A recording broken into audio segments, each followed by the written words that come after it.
How to fix Instagram Reels lag. In this video, I will show you how to fix Instagram Reels lag. First, open or launch the Instagram mobile application just like I have done here. You will land on the homepage of the app where you will see posts people have shared. From there, tap on the profile icon at the bottom right corner of the screen. This will take you to the profile section of your account. From there, tap on the menu icon. It is this icon here with the hamburger symbol.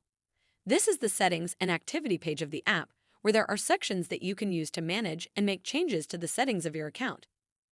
After that, scroll down. Continue scrolling down until you reach this section here named Your App and Media. Under the section, tap on this option here named Data Usage and Media Quality.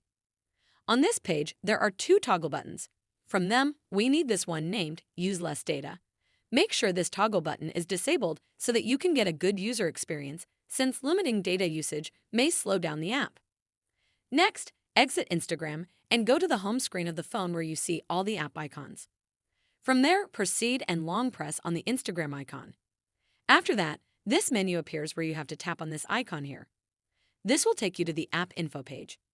Make sure you are following the tutorial step by step to avoid making any mistakes. Next, scroll down to the bottom of the page. On this page, tap on this option here named Storage. Once you do that, you have to clear the app cache by tapping on this option here. This will then ensure the app works well and bags are removed that may be making the app slow down. Finally, exit this section and open either the App Store or Play Store. After that, search for Instagram and update the Instagram app if there is an update. This will ensure a fresh version of the app is installed, getting rid of any glitches that may be there. That is how to fix Instagram Reels lag.